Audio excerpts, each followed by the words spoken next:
All right, guys. Well, here we are, and I have had an insane day today.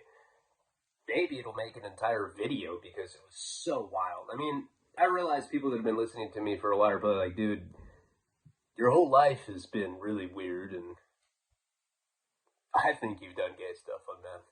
If I had to guess, you talk about it enough. I got this wager with my girlfriend. We think you have. Come on, tell us the truth. But today was particularly weird. Like honestly, today was one of the weirdest days I've had in for I don't know, probably since the rock star with the meth psychosis thing. But today was actually way weirder than that even. So I'm just gonna go into it. I don't know, monologue or if this is a story. This may just be a story because I can probably make an entire video out of it. I don't know. Let's get into it though. I have a lot of work to do right now. I just got home. It's like 9 o'clock. I've been gone all day. Um, yeah, now I'm sitting down and I'm trying to just concentrate on doing what I need to do. So, you guys know pretty much what the history of the documentary's been. It started in 2017 with that guy Zach Warner when I was doing the Antoine Dixon show, and they decided that I was more interesting than Antoine Dixon. I think Antoine Dixon is still, to this day, I think he would make a great subject for a documentary. But I don't know. The thing with him is they're like, he didn't have the personality that could carry it. Like I can tell stories, and that makes a good narrative film. Think about when you watch a documentary. People, they usually have like 3 or 4 charismatic people or people that have good voices because certain people have better voices than others. Like, I think, in my opinion, Howard Stern has one of my favorite like personality voices. Like, I can listen to that guy talk all day. He usually says super inappropriate stuff. He talks about butt fucking just as much as me. I like him a lot. There's certain people that just have uh, have those voices and they have the kind of personality and they can articulate it or whatever. So with Antoine in particular, Antoine, what am I talking about? Anton is the guy from Brian Jonestown Massacre. With Antoine Dixon, he is very interesting. Pro skateboarder that was from Carson, which is like a really gang populated, hardcore place in South LA. Became a pro skater, and he still had some of those gangster tendencies, like going to demos and knocking fools out. He's getting in fistfights on commercial airlines. He's going in and out of jail. He's knocking cops out. He's an interesting guy. But interview the guy, and it's hard for that to carry a narrative film because there's a certain ingredient that you need as far as like what I was talking about. Who gives a what the fuck am I talking about? Shut up, tell the story, bitch. All right. So it's like you guys have heard this. Who cares, dude? You know why the doc's happening. It's on the shit. I fucking walk past pregnant women, they start fucking crying with emotion. They're like, oh my god, I'm so moved. Anyway. Oh, did you hear that? That was a good one. So that all fell apart in 2017. My childhood friend is rich as fuck. And he was basically funding the whole thing. He could have. He has the means to do that. He could put up millions for my film. And we had a falling out because of a very unfortunate set of circumstances, coincidences, whatever you want to call it. He thought that I was on crystal meth. And I wasn't. He'd like open a utility closet door and I'm like butt fucking some dude in camo cargo shorts. I'm like, hey, I'm not using nothing, man. Yeah. And he's like, dude, I think you're on meth. I'm like, I do this shit sober. Spit out a sunflower shell or something. All right, anyway. Thought I was on meth. And it was horrible because I went on social media and publicly put this dude on blast. I was like, fuck him, I want to fight him. I'm talking shit about his girl. I'm talking shit about his family. I'm saying things that you can't take back. And I was convinced that he was out to get me, and in a lot of ways he was, but it was for the wrong reasons. But he had told Zach and the other producers that I was on meth. It's like, look, saw him hooking up with a dude in camo cargo shorts, and if we're going to be honest, I've never seen him do anything like that unless he was on speed. Now he is. And I was acting erratically. I was staying up for fucking days at a time, and I was really skinny, so people believed it. Okay, boom. Fast forward. I get out of prison in 2019, I believe, and YouTube happens. But before YouTube had happened, I had gotten with my manager, Jose Monavon, and he owned the camera equipments, the red cams. Those are like $80,000 cameras. The reds that he had were, you can get fine ones for like $20,000, but he had like two $80,000 camera systems. He had an entire crew. He had a production company. He had the means to facilitate a film, but we didn't have any money. Why did we need money? I don't know. Why did we need money? We had to pay the editor. We had to pay the talent, the people to be narrating the film. We had to pay Jim, who is a good friend of mine, but because he's in the Writers Guild Union, there's certain standard fees that we have to accommodate. We had to pay for legal shit, whatever. It's expensive to make a movie. So I started looking for money on YouTube first. I'd already had Jose put some money out into the documentary out of his own pocket. I don't want to say how much, but it wasn't insignificant. It was a lot. Plus, he did all the filming, did all the interviews. And then I started telling people on YouTube, I'm like, okay, I'm going to open it up for partial finance agreements. And 4 or 5 people decided to invest in the film. Not a lot of money. $5,000 for some people, $10,000 for others. Biggest person that put money in was $20,000. And for what I was giving for $5,000 was an executive producer credit and a point of net profit participation for the film. Ricky Davis is going to be an executive producer. Monte Harris is going to be an associate producer. And I really didn't open it that much. There's times where I just didn't need the money. It was like the editor was making a certain amount. We knew that expenses were coming up at the end. So now we're at a point, we're at the very end of it, and I need $30,000 to finish the film.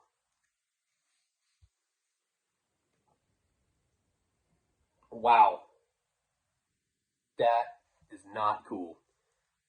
That is a fucking piece of my tooth just came out. Like, really need to see that, because that is gnarly. That... My friend's like, I see he's on meth. Piece of my tooth. That's fucking hardcore. That's scary. Holy shit. Put that under my pillow. Maybe I'll get Venmo'd or something. Alright, so anyway. I tried to direct for a while. I was putting up cuts of it. I got to a certain point where I was like, okay, I don't know enough about directing films. I think I'm creative enough. I really do believe that. But that doesn't matter. There's a technical experience that you need to be able to direct a film. The editor, talented editor, but he could not take direction from somebody that doesn't know the direction to give. I didn't know certain ways to edit it that it needed to be done, and he's just taking direction from me. That's what an editor and director in a documentary film, that's what your relationship is. So I found that guy, new director. He won Sundance for Best Documentary a couple years ago, editing. He's gotten 2 films on Netflix as an editor. Badass, high-quality documentaries. Won Sundance. That's huge. He was never the director, though. He was the editor. Basically, editors make the directorial decisions. The director is just a fancy title that everybody wants to have the director title in a film, and I was taking that for a while, but it's a movie about myself, and I got to a certain point where I put my ego away, and I was like, okay, we need a professional to come on and finish it, because I feel like we have amazing footage. We have my entire life on film. I don't want to fuck it up. It's like my one shot. 8 Mile. What? I'm gonna start rapping after it comes out. And that'd be fucking whack if I did that. Alright, anyway. So he said he could do it. Now he needs to do it for a certain amount of money. He's gonna do a flat rate. We need $30,000 fucking dollars to finish it. So he told me that he knew. He's like, look, I got a homeboy. He can put money into it, but he's kind of a hardcore guy. I was like, well, what does that mean? He's kind of a big deal. I was like, okay.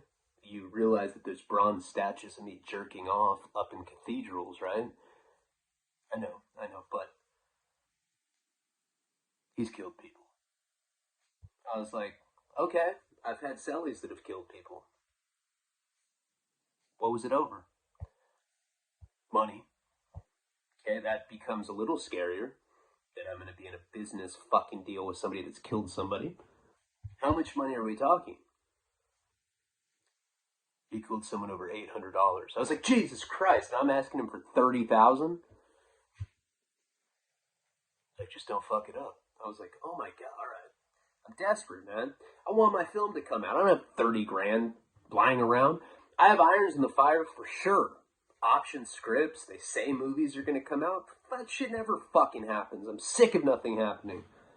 So I'm like, I'm willing to take a risk, baby. Fuck it. If it fails, I'll start prostituting myself and I'll pay him back that way. I cannot believe a piece of my tooth just came out. You guys saw that. It was crazy. I don't know. Is it like something I need? Probably not. Alright. So, that's some real junky shit. You're like, yeah, you're like telling a story, and then you're like, fucking tooth comes out. That's a big ass piece of tooth. Jesus Christ, dude. Like, that is really, really big. I'm not kidding. Did you guys see this shit? If you can see that. Pretty insane. Okay, so I have a meeting with this guy. Go over to his place. This guy lives in this insane fucking mansion. Insane. There are literally statues of mermaids with like water spewing out of their tits. He's one of those guys. And when I meet up with him, he's got goons with him. Henchmen. I've never even seen this shit in real life. They're holding like duffel bags with like arms in it and shit. I'm like, God. He's like, all right, quick. Tell me what you need. He's completely preoccupied. He's like going around his place. Dude, I don't even know what he was doing. He's like cleaning out rifles and shit. He has like dead Pisces heads on the mantle that look like fucking elk trophies. It was insane. They didn't have that, but it's a drug dealer's house. There's weed everywhere. There's other things that I don't want to talk about. Scary things, scary people. There's like submarine periscopes coming out of furniture and like looking around and then going back in. That was uncomfortable. Let's just say that. So he's like, all right, man, come on. Come on. Your friend says that you need money for a movie. Come on. Pitch it to me, bro. Come on. Pitch me the fucking film. And I'm like, all right. I perform well under pressure. I was like, check this out. And I just started giving him this lame-ass pitch. I'm like, well, my name's Ryan Leone, and I'm a best-selling writer. He's like, yeah, so? I was like, I used to be involved with the Mexican drug cartel. He's like, who isn't? I'm like, a lot of people. He's like, so? He's like, this is stupid. Just tell me the numbers, bro. Well, what do you mean by that? Tell me how much money you need and tell me how much money I'm going to get back. So I tell him. His henchmen are freaking me out. Remember I told you about it? One of them had like a fucking glass eye. They just chewing on a piece of asphalt. I'm like, what are you doing? He's like, practicing being tough. I'm like, oh my God. So I told him the number. It was not 30,000. It really wasn't even that much money. It was a portion of what I need. He's like, you got it. Drop the contracts. And I'll do it for you. I was like, all right. I got some money off him the first day. So today, okay, now that you have the background story. Jesus Christ, man. Jesus Christ. What do I have to say? Today, you know that I have a busy week, right? I have to go on the Bret Easton Ellis podcast. I love saying that. I'm going to say that 10, 15, 20 years from now, even if I'm not going on a show. I'll be like, yeah, next Thursday, I'm going on Bret's. Yeah. And then I don't. But I leave in my car. I'm like, all right, babe, I'm going to record Bret's podcast. I just go down the fucking road and listen to it on Spotify. I'm like, oh, that's the best. I wonder what I'll be doing then at that point in my life. God only knows. Anyway. You know that I have a busy week. I'm going to do Dopey podcast on Wednesday. I'm going to do Bret Easton Ellis on Thursday. On Saturday, well, we'll get to that. Saturday, I'm going to be shooting a music video with rappers. Yeah, me. Google me. I'll have that on my t-shirt. And all these, big Latina women with huge asses. I'm like, hey, guys. I'm a criminal too. I'm like, oh God, I'll fuck you that. Alright, so today he wants me to come pick up the money. He calls me last night. He's coked out of his fucking mind. He's talking like a pirate. He's like, I'm a cop. He didn't even sound like himself. I was like, are you alright? I don't know. I'm nervous right now. I feel like you might overdose. He's like, he's like, talk to my friend. Puts his friend on the phone. He's like, hey, you're not going to fuck my homeboy over for the money, are you? It's not even that much money we're talking about. I'm like, no. He's like, hey, how can you guarantee that? Will you give us your family's address? I'm like, no. I'd rather not have the money. Jesus Christ, what the fuck? He's like, I'm going to need pictures of your parents. I'm like, oh, he doesn't blow. I was like, you know what? Will I get the money tomorrow if I do it? He's like, yeah. I was like, all right. Got some pictures of my parents. I didn't do that. No, he basically jumped on the phone and was, because this dude was drunk and coked out, and he was pretty much talking shit to me. Not talking shit, but he's like, so tell me, who cares about you? Why are you special? Why are they making a film about you? Because you smoked crack before? So, I could start smoking crack now. I want a movie, so. I was like, Jesus Christ, man. And then his friend got on and was pretty much look, dude, he just doesn't want to get screwed over. Come over tomorrow, we're going to do the contract. We'll pay you cash. And that's that. You fuck us over, and he's probably going to come looking for you and your family. He's probably going to kill your friend that brought you to us. I was like, okay, kill him first, though. They're like, for sure. We knew him first, we'll kill him first. I was like, all right, well, that makes me feel better, because I'll probably hear about it, and then at least I can get away.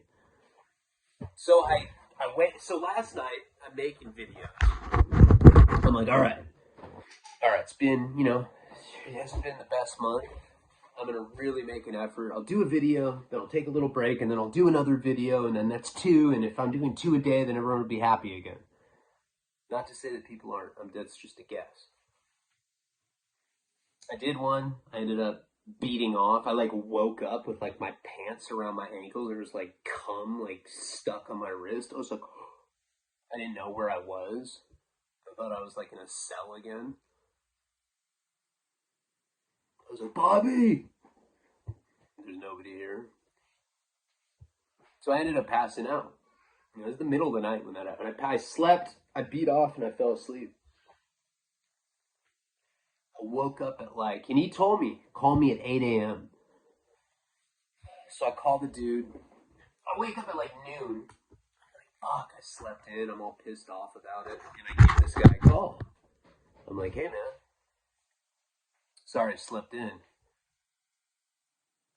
like, that's all right. I was like, hey, are you all right? He's talking super low. He's talking like Marlon Brando from Godfather. That's all right. He sounded just super emotional. I was like, what's up? He's like, it's just some girl I love. She doesn't want to be with me anymore. I'm like, damn, dude, is it fresh? He's like, what? I was like, the breakup. Yeah. I was like, how long? Week, 2 weeks? 11 years? Just woke up sad like I do every day. I'm sad, bro. I miss my bitch. I was like, oh, alright, I feel way more safe physically now. All the symptoms of a fucking psychopath just building up here.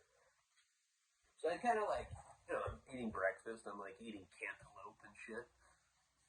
And I'm like talking to Chris. I'm like, so babe, let me explain to you what I have to do today. I have to go to this guy to get money. I kind of think that he might be a deranged psychopath, and I probably shouldn't do business with him. What do you think? She's like, how much money? I'm like, I tell her, and she's like, yeah, that's worth it. And I was like, worth it? I thought you were going to say no. She's like, fuck that, go get it. No, it wasn't like that at all. She was telling me not to do it, actually. She's like, don't do that. Who cares? You have tons of people that'll do that aren't weirdos like that. So I end up going anyway. Like, we've already made the contract. It cost $500 to make the contract. That's the thing with partial finance agreements and with when I was trying to recruit people from YouTube initially.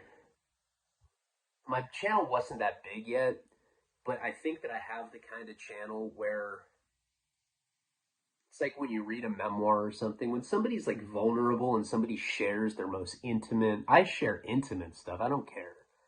Now I'm going through like my entire sexual history, like I'm in a fucking psych ward or something. I don't even care anymore.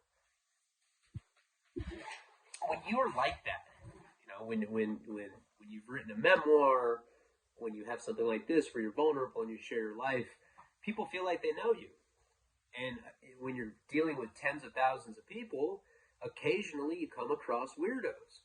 And so when I put it out on YouTube that I was like seeking partial finance agreements, I would get messages from people that would be like, yeah, I'm trying to put 50K into the doc, one shot. What's up, fool? I'm like, yeah, cool. Get on the phone with them, do the whole pitch, because, that's pretty much, if you think about my background, that's the kind of background that I have, is sales. Film is no different. When you're trying to get somebody to fund a project I believe in, I think a lot of you know that if it's done right, it'll be a good film. It has to be done right, and that costs money. And so when I do these pitch meetings on the phone, it does not 10 minutes. It's like 2 hours, and I'm explaining everything about it, why I think they should do it. Not just the financial reward of putting money into a film that does successful, because you can make a lot of money investing in film. You can lose it, but it's pretty low risk when you're only putting in $5, $10, $15, or $20,000. There's people that put $100,000 in. I guess that's all relative to how much money you actually have, but another thing is, like, at this point, like with this guy, the film's like, it can be done in 6 weeks when the new director comes on in March. The risk of it not getting a return at this point or not getting finished is pretty fucking small. Risk has been minimized. It's a solid investment, it is. And then you have big names involved with it, and from a business standpoint, that's what happened. He's got a lot of friends that are in the film industry. He showed them like the marketing deck, the numbers, and they're like, yeah, this is solid. This guy sounds like a fucking train wreck. I'd love to see that kind of movie. It's like that kind of thing. So what I realized though on YouTube is that a lot of times when I was doing these pitches, people were only pretending like they were interested in the movie because they wanted to talk to me, because they felt like they knew me. Because I'd be like in the middle of the pitch and they'd be like, hold on, hold on. So I'd like hear him talking to hey, babe, watch this. Hey, Ryan. Yeah? I'm like in the middle of like explaining how like net versus gross profit participation works, and they're like, say the thing about the sex rides. Please. Watch. I'll tell you, you're gonna do it. It's just gonna be fucking funny. I'm like, look, man, this is a business thing. Let me explain. No. Do the things about what was it? The butt fucking conga lines. That's funny. Do it. I'm like, no, I don't want to do that. This is a business call. And then you'd hear like his girlfriend be like, this is boring. Buy me jewelry. He's like, shut up, bitch. Yeah, all right, I'm listening. Yeah, all right. Net and gross. All right. All right. Are you still hot and tan? I'm like, Jesus Christ, dude. And so I started running into a lot of weirdos like that. And this is what would really piss me off about that situation is I would get contracts cost $500 fucking dollars to make. That's not a small amount of money. I don't have money like that. And for me, it's a risk I'm willing to take because ultimately this is my future. I'm like, fuck, okay, I'll sacrifice some of my savings to take a risk that this person's going to come through. And then, 2, 3 years from now, I'm going to reap the benefits from it. I'm going to have a platform because it'll be bolstered from the doc. I'll be able to put Nico through college. Hopefully I'll have enough money to put him in a private school so they won't be recruited into a fucking Sereno gang or something. But anyway, it's just insecurity spewing out of me. A lot of times I would make somebody a contract and they'd be like, yeah, I gave it to my attorney. He says that it stinks, man. He says that your contract is bullshit. He says that he hopes you fail. And he says the next time you do a shot of dope that he hopes that you die. And say palabra, man. Come on. And I'm like, fuck. And I'd hang up. I'd lose $500, And a lot of times it's like, dude, the person that's reviewing the contract is in like fucking North Dakota. They're not in the entertainment industry. How do you know that that's not a good contract? It was always bullshit. It's not it's a fucking straightforward partial financing agreement for a fucking film. There's nothing that's not good. It's very simple. It is very, very simple. You put $5,000 into the film. For every $5,000, you get 1 point of net profit participation. That's it.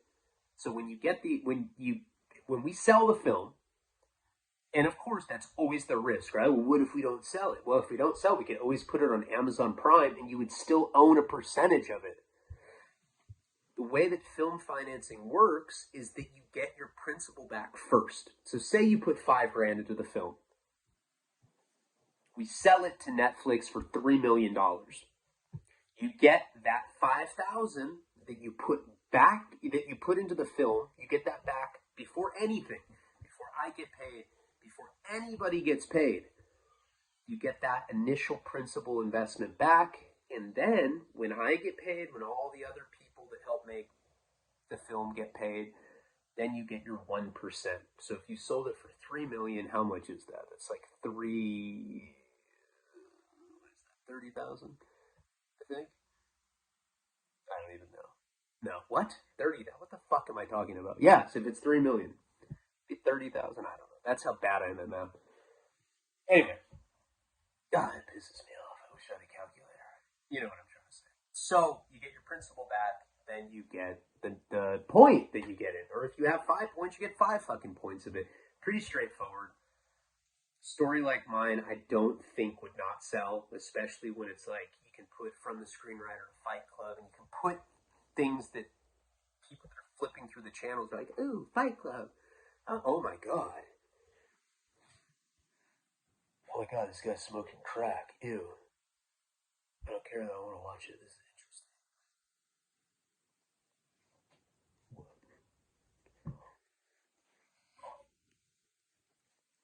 What are you watching? Nothing. Put your pants back on. You're like, that guy's gross. Fuck this. Change the channel, but you still watch it. Sorry for going off on that tangent. Okay, so anyway, that's just the reason I said all of that is because I want you to understand how annoying it is to try and get people to put small 5,000, 10,000. I'm not saying that's a small amount of money, but for the fucking headache, it's you get a lot of people that say they're going to do it, get on the phone with you multiple times. You're best friends with them. You know, you're fucking playing tennis with them. You're fucking their wife. All that. And then they decide not to do it. But you know, and you're like, what the fuck? And it started getting really frustrating. So today, after breakfast, I decided to go roll the dice with this guy. So I leave. This guy lives about 30 minutes from me. Lives a little bit past downtown Los Angeles. I'm driving. I was listening to Big Pimpin' by Jay-Z. I don't know why. That's just what and it wasn't just something random on a playlist. I picked that. I'm like, man, fuck. I'm driving to go get money for a movie. I'm a pimp. Yeah, and I put that on and I was like bumping it, and then like I stopped at a stop sign and like I looked over and there was like some chick and she's just like, what the fuck? I was really embarrassed and I changed. That's really what I listened to. I have no idea why that song specific. I don't even like that song that much. Kind of, but celebratory. You feel like you're doing something. You know, I don't know. It felt festive at the time. So I'm like pulling up to a street. I live in this huge ass house, gated fucking house. I'm pulling up, make a left turn. Not a care. I think Miss Jackson by Outkast just came on automatically because it's like, hey, whack songs that used to like 30 years ago or whatever, 20 years ago. I was like listening to that, and all of a sudden, I see a van, like a gardening van,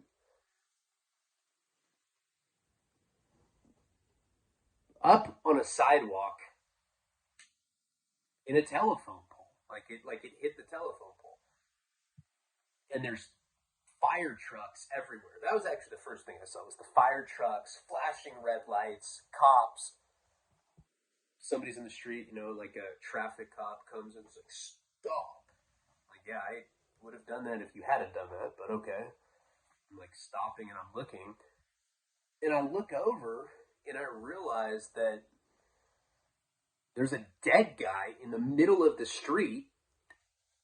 Like, this guy was like accordion. There was, not to get too graphic with you, I swear I saw this and it was super disturbing.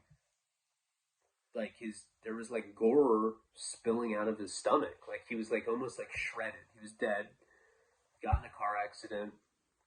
And I think what had happened is he probably was like nodding out on heroin or drunk, something like that. It's probably drug related. He was like this short Pisca, you know, with like an Ewok type body. That's not racist. But that's what he had. He was just some short little Pisca furry dude.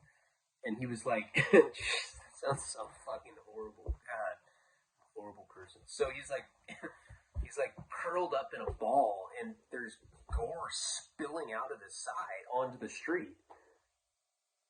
I was like, oh my god. I put Big Pimpin' back on.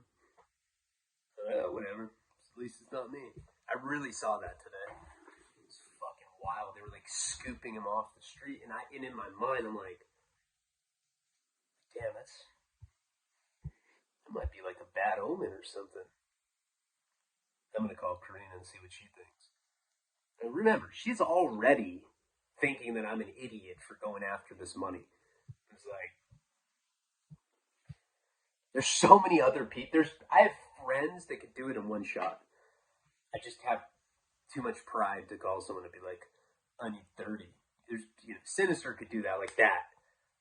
Bunch of people could do it. Nick could do that for me. A bunch of people could do that. But I'm too much of a stubborn bitch, you know. And I want it to be more grassroots. And another thing is it is cool that you get to give people an opportunity to be an executive producer because that's I think that's cool. Produced a movie. It's something you believe in. It's kind of cool. So anyway, I end up pulling outside the gate of this big ass house, and I call Karina. I was like, "Hey, babe." She's like, "Hi." Did you meet up with the drug dealer? I was like, "You're not a drug dealer. It's just a dude that has a lot of money that sells drugs. It's not a dealer. A dealer sells narcotics. This guy sells weed. Big difference. Nobody's dying from weed." She's like, "What about all the fucking weed deals that go wrong and people get fucking sprayed down by AR-15s? What about that? That's violent addiction."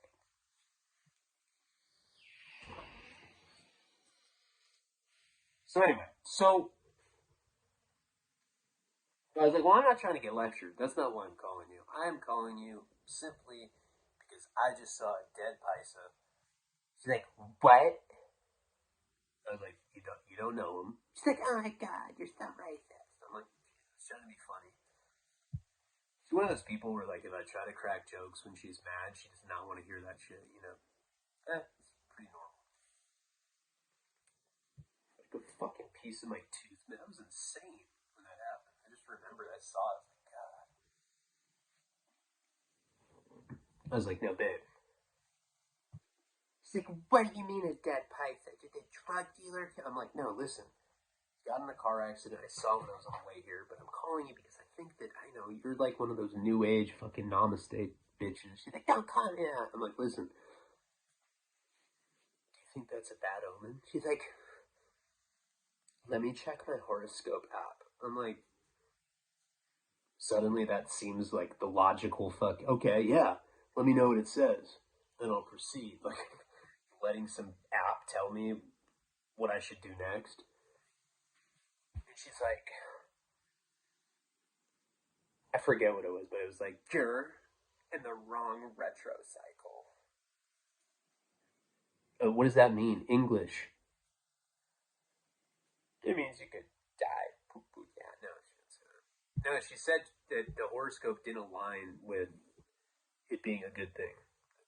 Yes, she's like the dead Pisa horoscope where the moon is, and according to astrology, it's probably something I should reconsider. I was like, all right, then. I'm gonna think about it. I'll give you a call back in a little bit.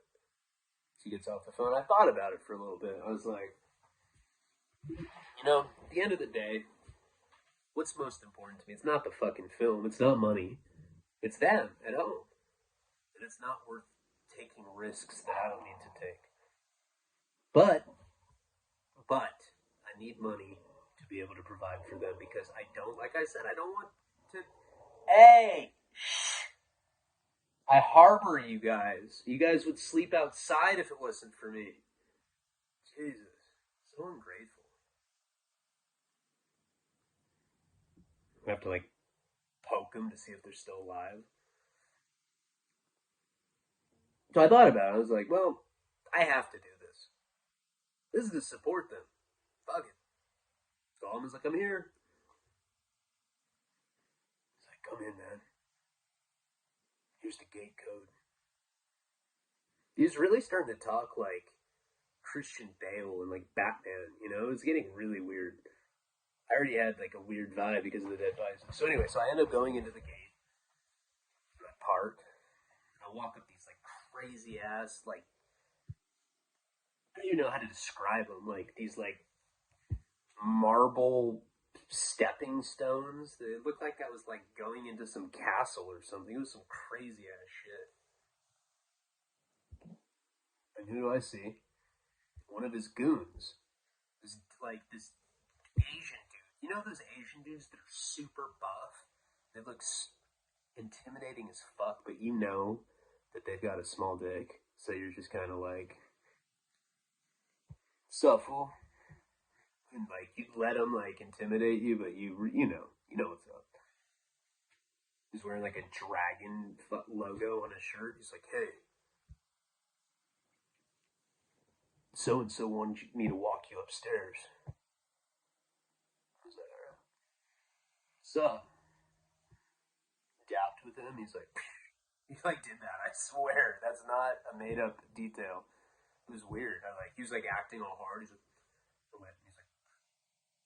but like didn't laugh. It wasn't anything silly. It was just like he was robotically trained to do that. Like programmed the Asian henchmen to make the daps funny. It was really weird. So I end up walking up with him. I'd only been to this place once, and this time it was in a completely different location. This is a huge place, but I was in a completely different room, whatever. And we get in there, and they have money everywhere.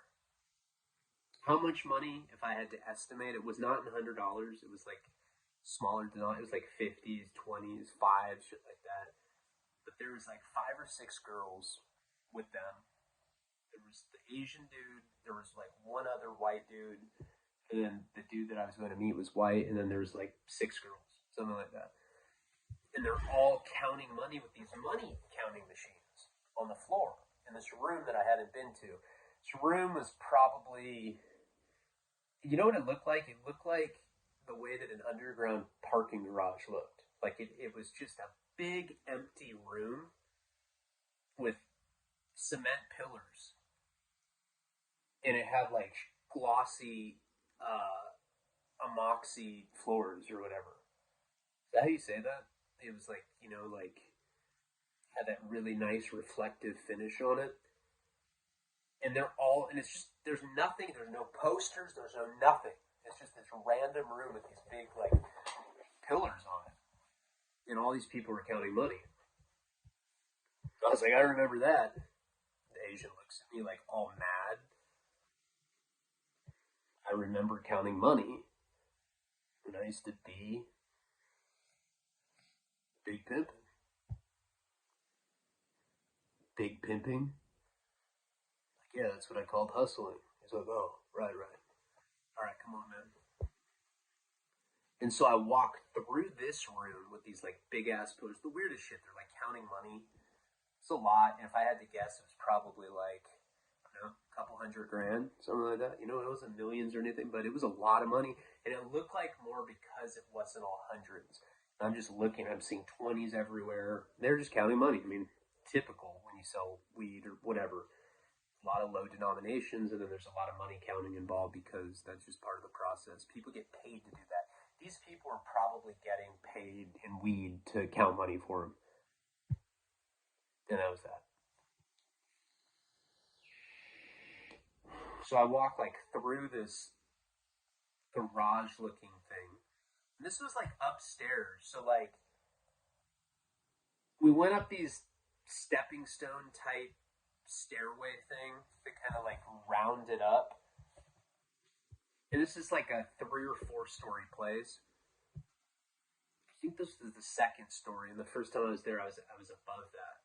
It doesn't look like a house. This thing was like industrial looking,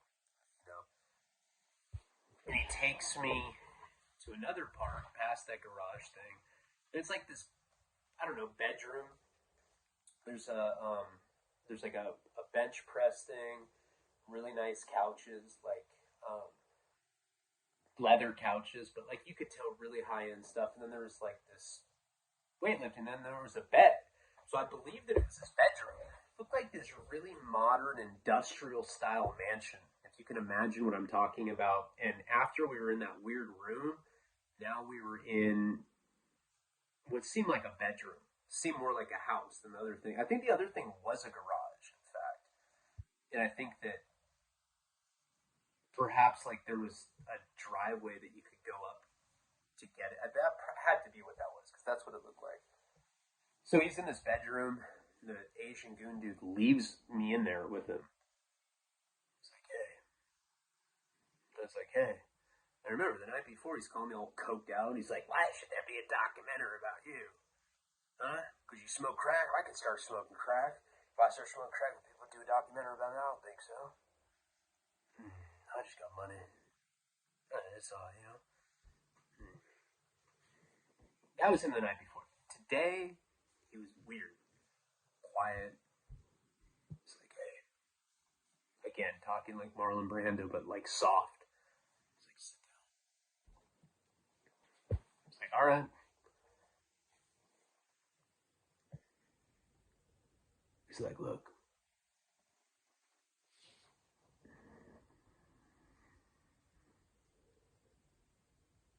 I'm prepared to offer you a lot of money.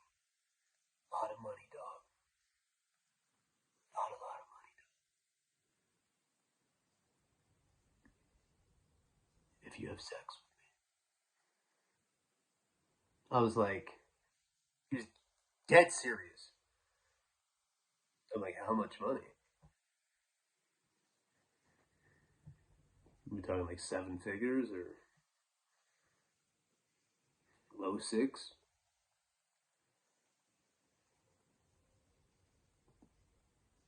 How much would you want? I was like, to have sex? Are you serious? Like do I mean, I've never done that before, so. And of course, I think he's fucking with me, so I'm like, $1 million? It's like, for $1 million, you could butt fuck me, dude. It's a lot of money. It's like, okay. I'll do that. How do you want it? I was like, the sex? He's like, the money. How do you want the money?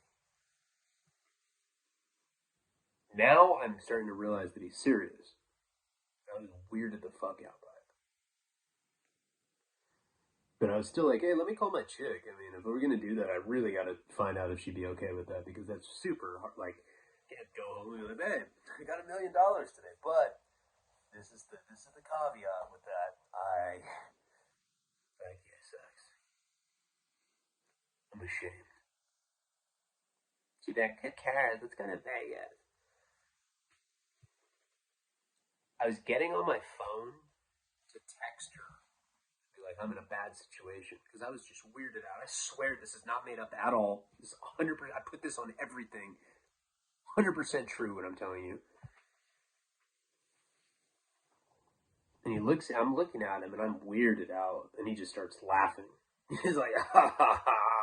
He's like, come on, dog. You didn't think that I really wanted to fuck you, did you? You were gonna do it, dude. I'm gonna tell everybody you're a queer. I was like, honestly, I'm gonna be completely honest with you, bro. I thought you were gonna kill me. That's what I thought. He's like, nah, you said you were gonna do it. You said you was gonna do it. He was fucking with me. It was the weirdest thing though because of how this dude brought me up there and how he was like hell of a good actor. I was like, Jesus Christ, dude. Take some headshots or something, man. You're a fucking phenomenal actor. So after all that shit, he was just joking with me, but it was really weird. I didn't know him that well. Makes sense though. He'd been watching my videos and shit. He knew what kind of humor I was on, but I didn't know him like that. You got to realize that. So then we had to go to the bank, or we had to go. First, we had to go to his attorney, sign the contract. Then we had to go get a money order. Then we had to go get it notarized. We went because we had to go do an amendment or an addendum, an addendum on the contract because it had to go to a specific LLC. Boring shit that doesn't really matter. Then we had to go and get it notarized. Then we had to go to Bank of America. We had to get a cashier's check. Then I had to put that money into my LLC. And then I had to figure out where that specific money was going to go. I have to pay the editor. I have to pay the new director. He's in contract. And we still need a chunk of money for miscellaneous stuff. But we don't need it now. So we're good. The new director going to start in like another week. This guy was completely fucking with me. I ended up running all these errands with him. We ended up laughing all day. Brought me back into that room.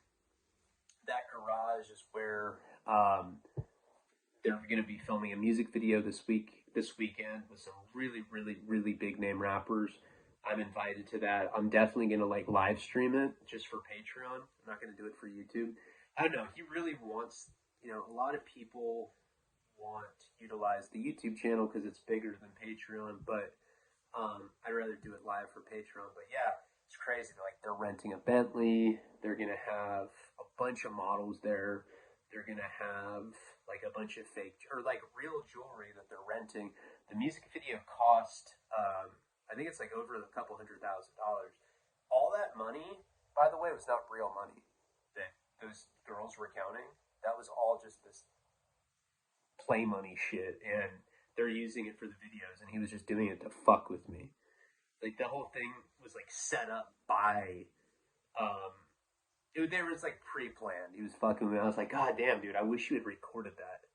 I wish you recorded that. Like, that would make such fire content if you actually got that on camera. You'd be able to see that it was like completely organic, and I'm telling you exactly how that happened. So I was with him all day, and then we ended up, painting some of the sets. He took me to a studio. I got to go up to a mansion with him. He introduced me to some of like his music producer friends, all super plugged people. It was cool to meet all these guys. It was like a cool group of people, and he was completely fucking with me. Like, he'd watched my videos. He knew that that I was into gay humor. He's like, man, he's like, this shit you say is wild, man. How do you say that? How do you say that kind of shit on fucking on the YouTube, man? That's fucking crazy. More power to you, though. He's like, you just don't care what you say, do you?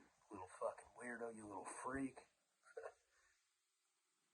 I saw it in his eyes, though. I was like, fool, you would if I hadn't called my girl, we were gonna have sex.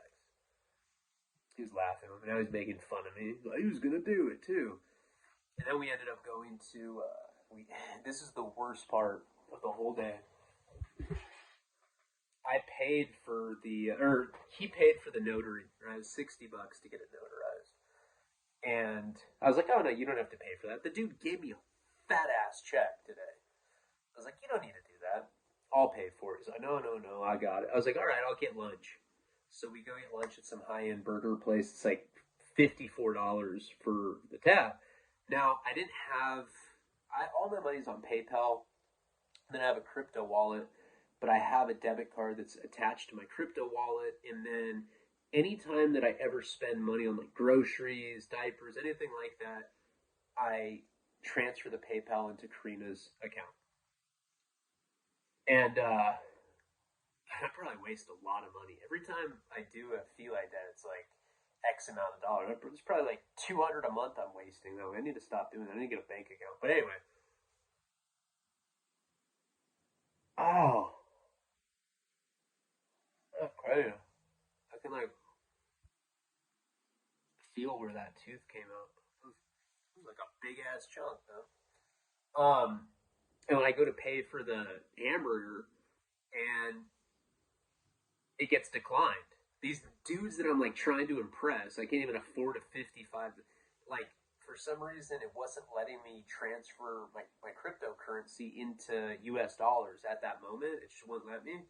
So I had to like hit up someone and have them cash app them, and then I PayPal'd out. It was just this whole fucking long ordeal. But that was it. That was my insane ass. That today was crazy. I saw the guy die. Then I go up to this like castle, like gay utopia where some king tries to make me butt fuck him, and it was just wild shit. It really was. I don't know if I like told that story properly, like, or if like I even did it justice, but it was weird as fuck. And then to top it all off, when I like fucking my tooth like fell apart. Ow. Whatever. Cares. Stuff in a bitch. Alright, well that was good. That ended up being an entire video. And I'm definitely doing another one now. I'm not even taking a break. I'm going to go right into another video after I masturbate, of course. No, I'm going to probably take like 30 minutes, but I'm going to try to do 2 more. Like I said, I'm going to try to keep the commitment that I set. You know, I wanted to do 2 yesterday. I'm going to try to do 3 tonight. That's 1, 2 more. I'm getting back.